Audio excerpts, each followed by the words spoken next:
Hello students, I am Hemant Karan और आज electricity के सीरीज में हम आज 6 लेक्चर डिलीवर करेंगे और उस 6 लेक्चर में हम बात करेंगे कॉम्बिनेशन ऑफ रेजिस्टेंस। रेजिस्टेंस क्या होता है ये तो हमने ऑलरेडी पढ़ लिया था 5th लेक्चर में, और इस लेक्चर में हम पढ़ेंगे कि रेजिस्टेंस को हम कंबाइन कैसे कर सकते हैं। तो जनरली देखा गया है कि रेजिस्टेंस को हम दो ही तरीके से कंबाइन करते हैं, या तो सीरीज कॉम्बिनेशन जो आप मेरे सामने ऐसे दिख रहा है, और या तो पैरेलल कॉम्बिनेशन। तो सबसे पहले हम पढ़ते हैं कि what is series combination, resistance का सीरीज कॉम्बिनेशन क्या होता है। सो इस सीरीज कॉम्बिनेशन में let us take a circuit, और ये वाला रेजिस्टेंस को हम R1 ले लेते हैं, दिस रेजिस्टेंस इज R2 और ये रेजिस्टेंस क्या हो गया R3। वायर का ये एंड जो है ये A हो गया और ये वाला एंड वायर का क्या हो गया आपका B हो गया, और इसके क्रॉस में जो सेल लगा है उसका पोटेंशियल डिफरेंस क्या है V। देखिए सीरीज कॉम्बिनेशन के अंदर ये होता है कि जो यहां पे करंट प्रोड्यूस करेगा ये सेल, वो current will be same across every resistance, चाहे वो R1 हो, चाहे R2 हो, चाहे R3 हो। जो करंट की क्वांटिटी रहेगी ना वो सेम रहेगी। अगर सेम होगा तो ऐसे कॉम्बिनेशन को हम क्या कहते हैं, सीरीज कॉम्बिनेशन। देखिए इस सर्किट को हम इस तरीके से भी ड्रॉ कर सकते हैं। ये दो एंड हो गया वायर का, this is A and this is B। अब हमने क्या किया, इन सारे रेजिस्टेंस को इकट्ठा कर दिया और इसको हमने नाम दिया RS। सेम बैटरी है यहां पे V, और इसके थ्रू जो करंट पास करेगा वो इस करंट के बराबर होगा, सेम इस करंट के बराबर होगा वो। ठीक है, ये बात समझ आ गई। तो सीरीज कॉम्बिनेशन के अंदर क्या होता है कि जब हम RS लेते हैं तो RS is equal to what, R1 plus R2 plus R3। ये सीरीज कॉम्बिनेशन का फॉर्मूला है कि जब भी आप रेजिस्टेंस को सीरीज में कंबाइन करेंगे तो उसमें जो रेजिस्टेंस है इस तरीके से ऐड हो जाएगा। अगर आप R4 लेंगे तो क्या हो जाएगा, यहां पे R3 प्लस R4, R5 लेंगे तो R4 प्लस R5 हो जाएगा। तो आज हम ये डिराइव करेंगे कि सीरीज कॉम्बिनेशन के अंदर ये फॉर्मूला आया कैसे। तो देखिए फॉर्मूला क्या होता है, फॉर्मूला इज अ डेस्टिनेशन। जैसे मान लीजिए दिल्ली से मुंबई जाना है, तो मुंबई इज अ डेस्टिनेशन, और दिल्ली से जो मुंबई जाने का जो रास्ता है उसको हम क्या कहते हैं, डेरिवेशन। तो derivation is a path and formula is what, destination. So today we are sitting here students to derive this formula कि RS is equal to R1 plus R2 plus R3। देखिए सीरीज कॉम्बिनेशन के अंदर जो सबसे important बात है वो ये है, इसको कभी नहीं भूलेंगे, फर्स्ट पॉइंट, कि जो I है that is I is what, current is same across every resistance. क्या बोला, I जो होगा वो सेम होगा, चाहे वो R1 हो, चाहे R2 हो, चाहे R3 हो, वो करंट की वैल्यू कभी भी चेंज नहीं करेगा। सेकंड पॉइंट क्या है कि इसमें V वेरी करेगा। V कैसे वेरी करेगा, V1 जो होगा वो किसके अगेंस्ट में होगा, R1 के अगेंस्ट में, V2 किसके अगेंस्ट में होगा, R2, और V3 किसके अगेंस्ट में होगा, वो R3। कहने का मतलब यहां पे पोटेंशियल डिफरेंस क्या होगा, V1, यहां क्या हो गया V2, और यहां क्या हो गया आपका V3। बट इंपॉर्टेंट क्या है कि जो V है, ये वाला V, that will be equal to V1 plus V2 plus V3। ये बड़ा इंपॉर्टेंट है। पोटेंशियल डिफरेंस स्प्लिट जरूर करेगा, लेकिन अगर उन सारे पोटेंशियल डिफरेंस को अगर आप इकट्ठा कर देंगे तो वो क्या हो जाएगा, V। Late it B equation number 1। अब हमें पता है कि ओम्स लॉ क्या कहता है कि according to Ohm's law we know what, V is equal to IR, ये हमें पता है। तो यहां पे अकॉर्डिंग टू ओम्स लॉ यहां क्या हो जाएगा, V will be equal to RS ले लेते हैं इसको, क्योंकि रेजिस्टेंस इन सीरीज हो जाएगा। यहां पे क्या हो जाएगा, V1 is equal to what, V1 is equal to R1 हो जाएगा। यहां V2 क्या हो जाएगा, R2, और यहां V3 क्या हो जाएगा, R3। आप देखेंगे कि इन तीनों केस में हमने I जो है वो सेम लिया हुआ है। I क्यों सेम लिया, क्योंकि current will be same across every resistance, और वही करंट हमने यहां भी रिप्रेजेंट करा है कि that will also be same when all the resistance are put together. अभी इक्वेशन नंबर 1 हो गया। हमारे पास कितनी वैल्यू निकल गई, V की वैल्यू निकल गई, V1 की वैल्यू निकल गई, V2 की और V3 की, और हम इन सारे वैल्यूज को हम क्या करेंगे, इसमें प्लेस कर देंगे। तो V की वैल्यू क्या हो गई आपका I RS, और V1 का क्या हो गया I R1, V2 क्या हो गया I R2, V3 is I R3। अब हम क्या करेंगे यहां पे कि हम यहां पे I को कॉमन ले लेंगे। जब I को कॉमन लेंगे तो हमारा यहां क्या बन जाएगा R1 plus R2 plus R3। तो ये I और I क्या हो गया कैंसिल हो गया। तो देखिए अल्टीमेटली आ क्या गया resistance in series is equal to what R1 plus R2 plus R3, ये बन गया आपका। और ये देखिए डिराइव हो गया ना, ये फॉर्मूला हमारा डिराइव हो गया। अब इसको और थोड़ा अच्छे से अंडरस्टैंड कर लेते हैं क्योंकि ये बड़ा टेक्निकल कॉन्सेप्ट है, और हम इसको ना वैल्यूज डाल के देखते हैं। मान लीजिए R1 की वैल्यू ले लिया हमने 10 ओम्स, R2 की वैल्यू हमने ली 20 ओम्स। ओम्स क्या है ऐसा यूनिट है रेजिस्टेंस का। तो R1 10, R2 20 ohms and R3 is what 30 ohms. बहुत बार मेरे से स्टूडेंट्स ये पूछते हैं कि सर आप कह रहे हैं कि यहां पे करंट सेम होगा और यहां भी करंट सेम होगा, बट आपने तो यहां पे R1 की जो वैल्यू ली है, रेजिस्टेंस की वैल्यू ली है वो 10 ओम्स ली है, और यहां पे R2 की जो वैल्यू ली है आपने 30 लिया है। तो 30 का तो रेजिस्टेंस बहुत ज्यादा होगा एज कंपेयर टू 10 ओम्स। तो दोनों जगह करंट सेम कैसे होगा? और ऑब्वियसली बात सही भी है, क्योंकि जब रेजिस्टेंस ज्यादा होगा तो इलेक्ट्रॉन का कोल्यूशन क्या होगा ज्यादा होगा, तो इलेक्ट्रॉन की स्पीड क्या हो जाएगी कम हो जाएगी, और जब रेजिस्टेंस कम होगा तो इलेक्ट्रॉन का स्पीड ज्यादा होगा। तो अब सारे बच्चे मेरे से ये पूछते हैं बहुत बार कि यहां पे आप ये कैसे कह सकते हैं कि यहां पे जो R1 के क्रॉस में करंट होगा और R3 के क्रॉस में जो करंट होगा वो सेम कैसे होगा। और मैंने ये देखा है कि किसी भी स्कूल में ये नहीं पढ़ाते, सब जगह ये पढ़ा देते हैं कि सीरीज कॉम्बिनेशन के अंदर करंट क्या होता है वो सेम होता है। कहीं भी ये नहीं बताते कि भाई ये बताओ कि अगर करंट सेम होगा तो हाउ इट इज पॉसिबल कि 10 ओम्स के अगेंस्ट में और 30 ओम्स के अगेंस्ट में करंट सेम कैसे होगा। हम ना अब इस बात को, इस टेक्निकल बात को समझेंगे कि ऐसा क्यों होगा। देखिए ये तो बात बिल्कुल सही है कि दोनों जगह करंट सेम होगा, लेकिन यहां पे करंट सेम करने के लिए, इसके कंपैरिजन में यहां पे करंट को सेम करने के लिए ऑब्वियसली कोई और चीज काम करना चाहिए, और वो यहां पे क्या होगा आप देखेंगे अगर आप सॉल्व करेंगे तो यहां पे क्या होगा आपका, यहां पे V जरूर ज्यादा होगा, यहां पे V3 will be greater than V1। तो ये जब V ग्रेटर होगा तो हमने क्या पढ़ा है ओम्स लॉ में कि V जो है वो डायरेक्टली प्रोपोर्शनल है किसका, किसका I का। अगर V बढ़ाएंगे तो क्या बढ़ेगा, I बढ़ेगा। तो यहां पे देख लीजिए अगर V1 है तो यहां पे I1 हो गया, मान लीजिए यहां पे कोई स्पीड है इलेक्ट्रॉन का, लेकिन यहां पे रेजिस्टेंस क्या हो गया 30 ओम्स हो गया, तो यहां पे क्या हो जाएगा इलेक्ट्रॉन की स्पीड क्या हो जाएगी कम हो जाएगी, लेकिन ये V3 क्या होगा ये ज्यादा होके इलेक्ट्रॉन की स्पीड को ये बढ़ा देगा। ठीक है, इसको एक बार मैथमेटिकली देखते हैं। मैथमेटिकली कैसे देखते हैं कि अब यहां पे देखिए कि टोटल रेजिस्टेंस RS कितना हो जाएगा आपका R1 कितना है 10 ओम 20 30, तो RS कितना हो गया आपका 60 ओम्स हो गया। ठीक, अब ओम्स लॉ के हिसाब से अगर आप करंट निकालेंगे तो यहां पे करंट क्या हो जाएगा V अपॉन R। तो V हमारा कितना है, let us consider V is 60 volts. ठीक है ना, V को कितना कंसीडर कर लिया हमने 60 वोल्ट्स कर लिया हमने, ये 60 वोल्ट। तो यहां पे हमने 60 लिया और रेजिस्टेंस भी कितना आ गया 60, तो करंट कितना हो गया हमारा 1 एम्पियर। तो बोला यहां पे करंट क्या है 1 एम्पियर, और सारी जगह करंट 1 एम्पियर होगा। तो हम अभी आपको प्रूव करके बताएंगे कि यहां पे V3 जो होगा वो ज्यादा होगा और V1 कम होगा, क्योंकि यहां पे R1 कम है और यहां पे R3 ज्यादा है। तो वैल्यूज पुट कर देते हैं क्योंकि I की वैल्यू निकाल चुके हैं। तो V1 क्या हो जाएगा, I कितना हमारा 1 है और यहाँ पे R1 की वैल्यू कितनी होगी 10, तो V1 यहाँ पे क्या हो जाएगा आपका that is what 10 volts, sorry 10 volts हो गया। और यहाँ पे V3 क्या हो जाएगा आपका, I कितना हो गया 1 और R3 कितना है 30, तो आपका V3 कितना हो गया आपका 30 वोल्ट्स। अब आप यहाँ पे देख लीजिए ध्यान से कि क्या आपका V3 ज्यादा नहीं है, V3 ऑब्वियसली ज्यादा है, और यही V3 जबकि यहां पे रेजिस्टेंस इतना ज्यादा है, बट ये V ने क्या किया उस स्पीड को मेंटेन कर दिया, क्वांटिटी ऑफ करंट को मेंटेन कर दिया। अगर ये V3 नहीं होता तो क्वांटिटी ऑफ करंट सेम नहीं होता। तो हमें इस बात को समझना पड़ेगा कि हो सकता है कि रेजिस्टेंस वेरी करेगा जैसे यहां पे वेरी कर रहा है।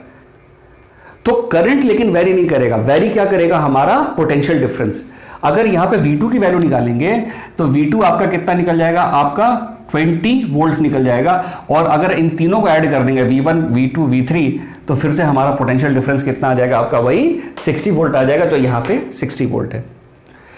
आपने बोला कि सर ये बात तो समझ आ गई, लेकिन इन तीनों जगह करंट सेम होगा, ये हमें कैसे पता चलेगा कि हाउ वी कैन प्रूव कि R1 पे, R2 पे, R3 पे करंट सेम होगा?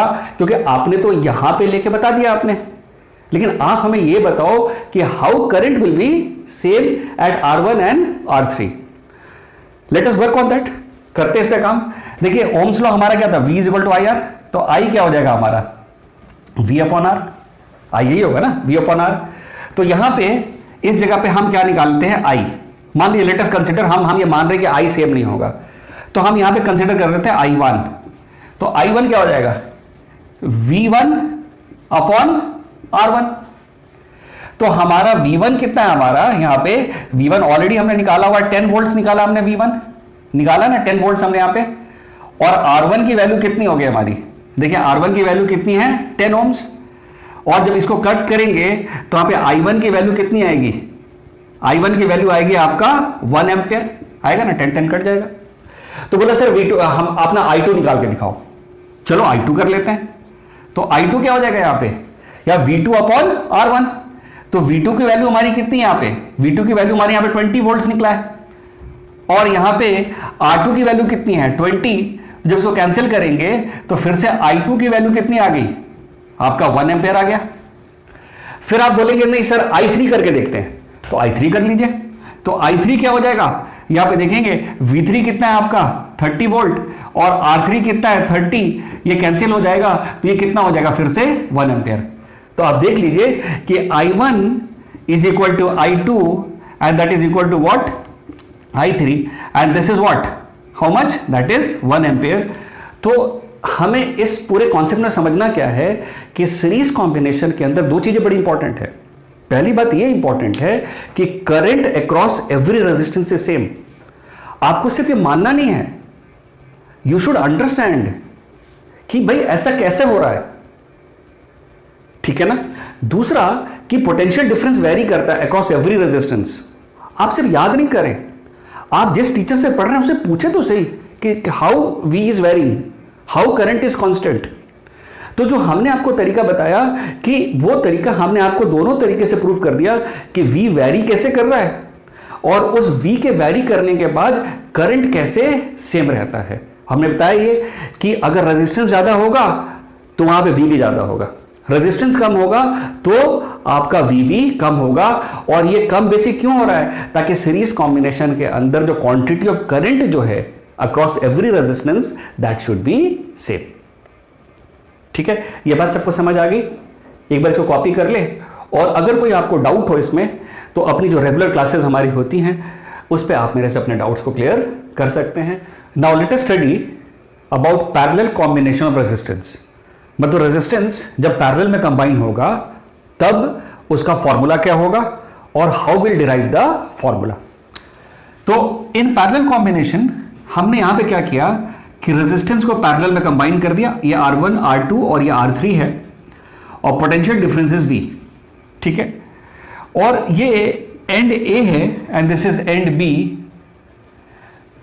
और इसी सर्किट को जब हमने ऐसे ड्रॉ किया तो यहां पे क्या हो गया, A हो गया और ये B हो गया। और ये टोटल रेजिस्टेंस जब हमने पैरेलल में किया तो ये RP हो गया and RP is what, the total resistance, माने इसका टोटल, और जिसको हम इफेक्टिव रेजिस्टेंस भी कहते हैं। देखिए पैरेलल कॉम्बिनेशन के अंदर खास बात क्या है, देख लीजिए कि जब यहां से V है तो यहां करंट प्रोड्यूस होगा, तो यहां से करंट निकला I। जब यहां से करंट I निकलेगा तो आप जस्ट यहां पे आप भी इस बात को समझ सकते हैं कि एक पाइपलाइन से पानी जा रहा था, मान लो पाइपलाइन पानी का है और आगे जाके वो पाइप में 3 पार्ट में डिवाइड हो गया। जब ये पाइप 3 पार्ट में डिवाइड होगा तो पानी भी तो 3 पार्ट में डिवाइड होगा ना। ठीक उसी तरीके से यहां पे करंट जो है, यहां पे I है, तो यहां पे जो करंट जो यहां इससे जाएगा, लेट अस कंसीडर I1, और यहां पे जो करंट होगा लेट इट बी I2, और यहां पे ये करंट जो होगा वो I3। जब फिर से बाहर निकलेगा तो यहां पे करंट क्या हो जाएगा, आपका I हो जाएगा। ठीक है, ये बात समझ आ गई। तो इसी सर्किट को हमने रीड्रॉ किया यहां पे, तो ये V हो गया और यहां पे करंट क्या हो गया आपका I। ठीक, जब रेजिस्टेंस पैरेलल में कंबाइन करते हैं तो उसका फॉर्मूला ये होता है कि 1/Rp is equal to 1/R1 plus 1/R2 plus 1/R3। हमने ये डिराइव करना है कि जब रेजिस्टेंस पैरेलल में होगा तो उसका फॉर्मूला ये कैसे आएगा। ठीक, तो सबसे इंपॉर्टेंट बात जो हमने समझना है यहां पे ये समझना है कि जब भी हम रेजिस्टेंस को पैरेलल में कंबाइन करते हैं तो V जो होता है पोटेंशियल डिफरेंस वो कांस्टेंट रहता है। किसके अगेंस्ट में? अक्रॉस एवरी रेजिस्टेंस, चाहे वो R1 हो, चाहे R2 हो, चाहे R3 हो। जो कांस्टेंट वैल्यू है वो क्या है? Potential difference. तो इस पॉइंट और इस पॉइंट के अक्रॉस में पोटेंशियल डिफरेंस क्या होगा? That will B V। Potential difference V रहेगा, उसमें चेंज नहीं करेगा। जो वैरी करेगा वो क्या करेगा? करंट करेगा। और करंट कैसे वैरी करेगा? जो करंट है I यहां पे, यही डिवाइड होता है ना आपका I1 plus I2 plus I3, इसमें डिवाइड हो गया। बट जब हम तीनों को ऐड कर देंगे तो total current will remain same. Late it B equation number 1। अब देखिए ओम्स लॉ क्या कहता है? ओम्स लॉ कहता है ओम्स लॉ कहता है आपका V is equal to IR। तो I क्या हो जाएगा आपका? That is equal to V upon R। तो यहां पे I क्या होगा? इस फॉर्मूला में यहां पे I होगा आपका I will be equal to V upon RP। ठीक, अब यहां पे I1 क्या होगा इस फॉर्मूला के हिसाब से? तो यहां पे क्या हो जाएगा? V upon R1। यहां पे I2 क्या हो जाएगा? V upon R2। और यहां पे I3 क्या हो जाएगा? V upon R3। अब आप इन तीनों केसेस में एक चीज जो कॉमन देख रहे हैं कि पोटेंशियल डिफरेंस जो V है that is same across every resistance. अब हम क्या करेंगे? जो हमने I की वैल्यू निकाली, I1 की वैल्यू निकाली, I2 की वैल्यू निकाली और I3 की वैल्यू निकाली, हम उसको इक्वेशन नंबर 1 में प्लेस कर देते हैं। तो जब हम इसको इक्वेशन नंबर 1 में प्लेस करेंगे तो आपकी I की वैल्यू क्या आई? V upon RP। और I1 की वैल्यू कितनी हो गई? आपका V अपॉन R1। I2 का क्या हो गया? V upon R2। और I3 is what? V upon R3।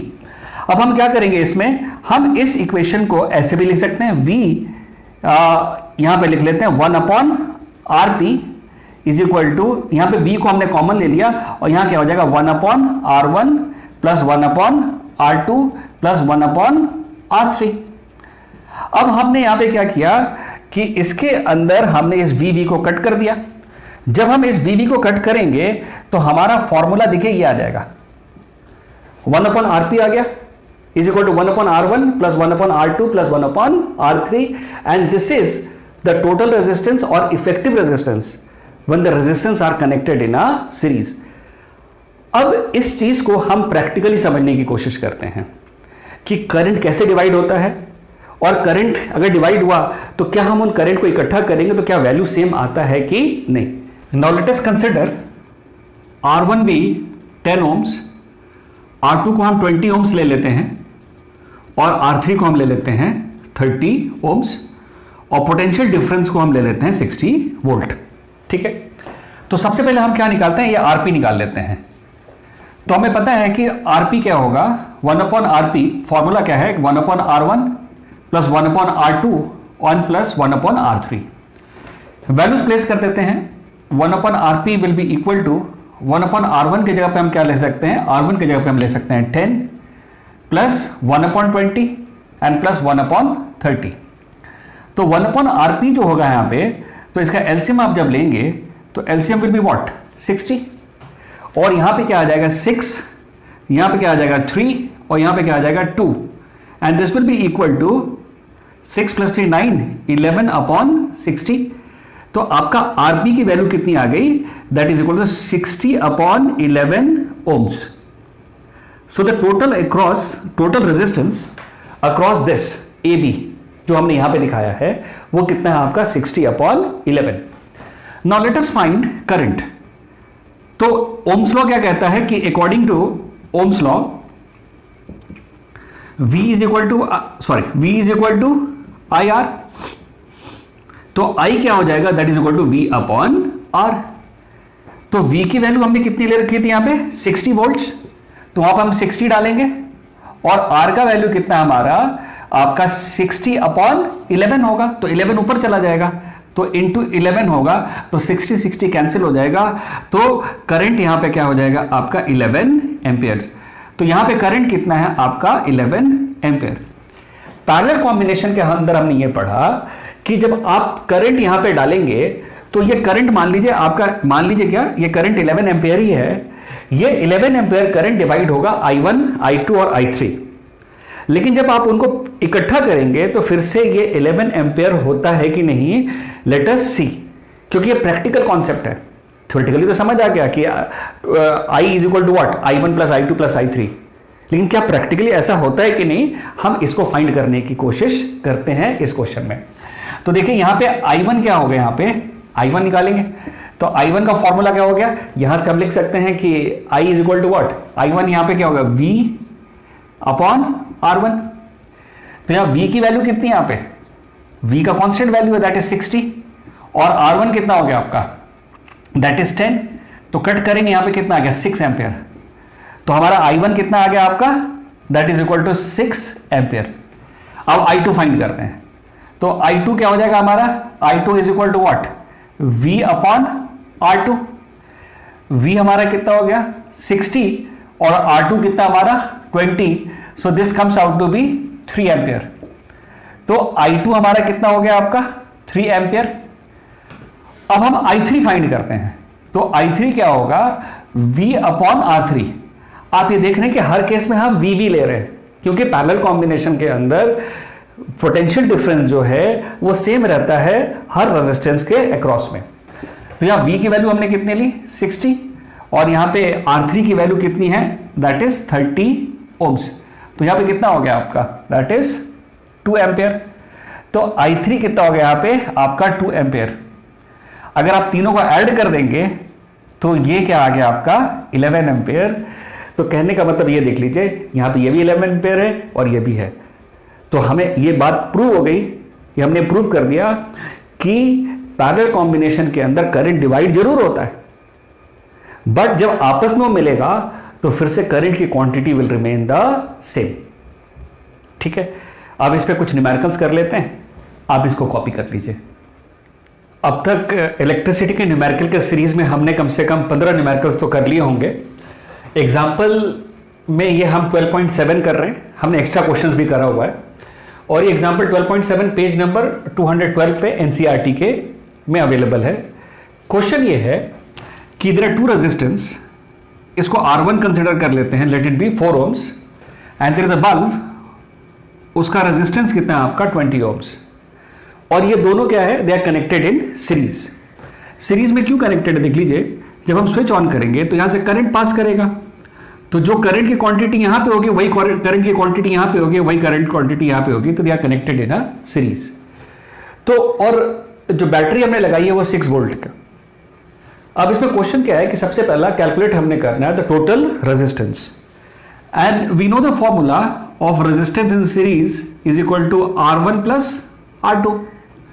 R1 की वैल्यू कितनी होगी 4 ओम्स और R2 की वैल्यू कितनी होगी हमारे पास 20 ओम्स, तो टोटल रेजिस्टेंस जो रेजिस्टेंस इन सीरीज होगा that is equal to 24 ohms.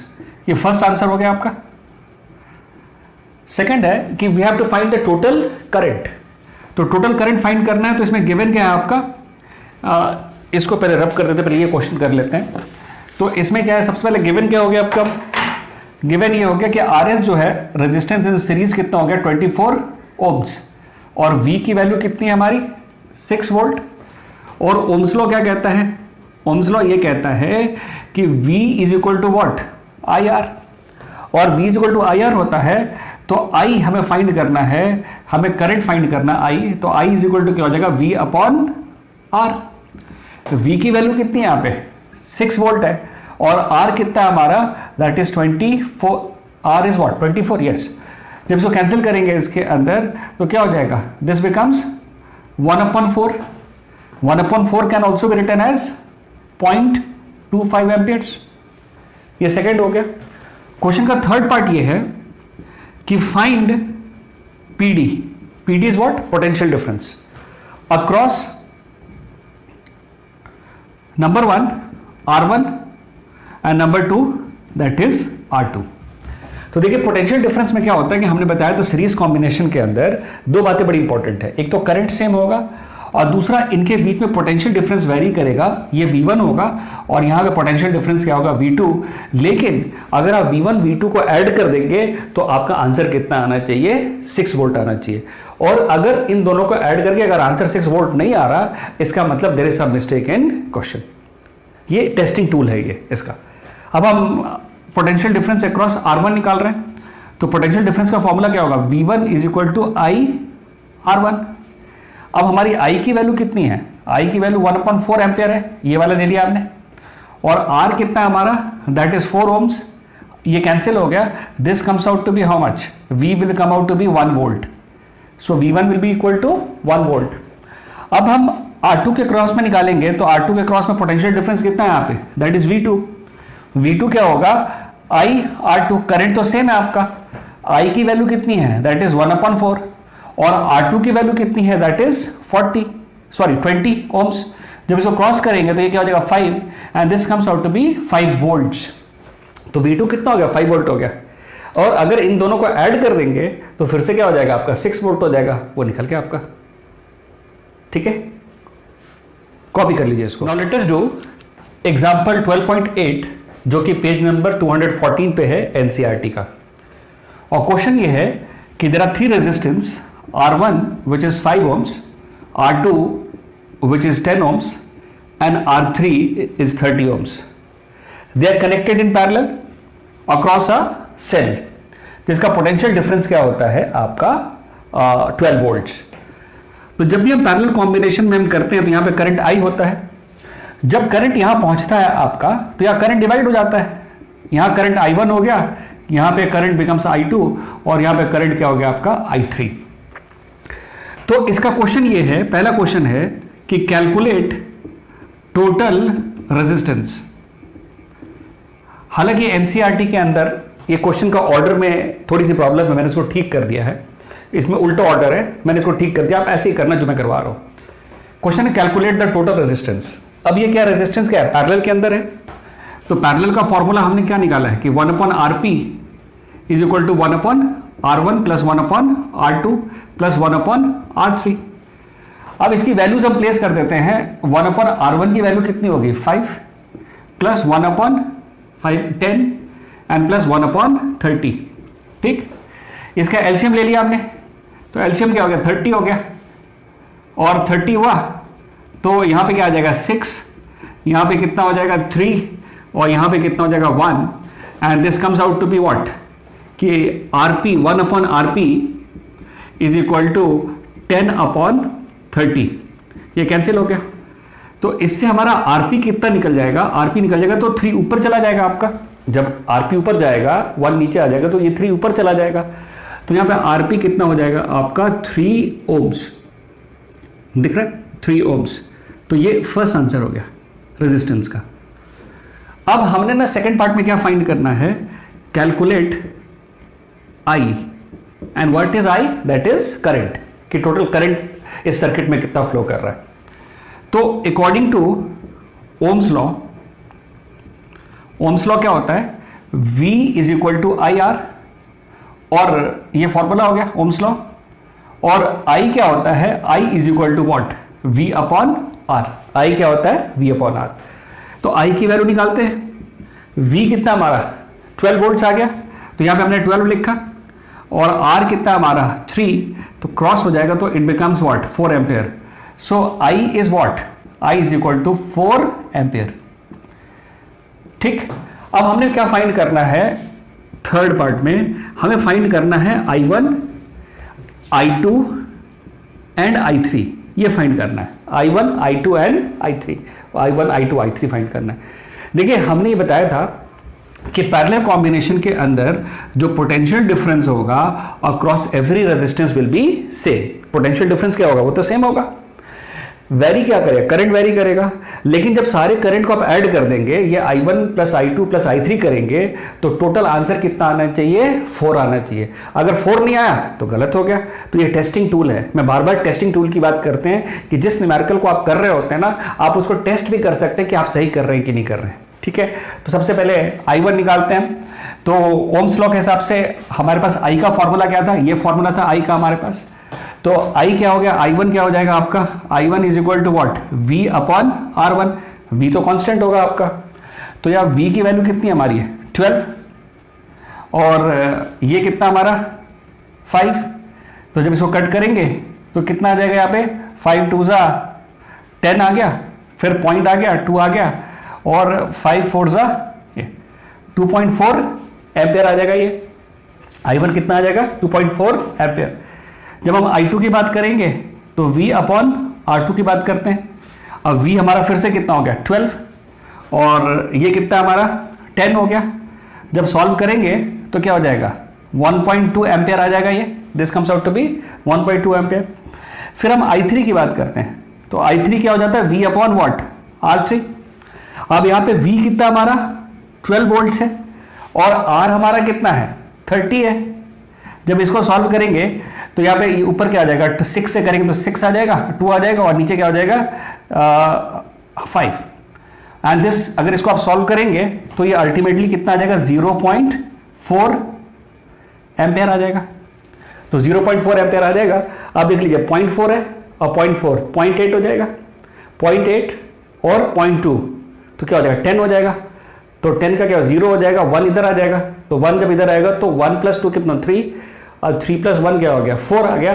तो टोटल करंट क्या हो गया, जब इनको आप ऐड कर देंगे यहाँ पे, जब यहाँ पे ऐड करेंगे I1 plus I2 plus I3, और उसकी वैल्यू पुट करेंगे 2.4 प्लस 1.2 प्लस 0.4 एम्पेयर, तो आंसर आपका कितना आ जाएगा, फिर से 4 एम्पेयर आ जाएगा।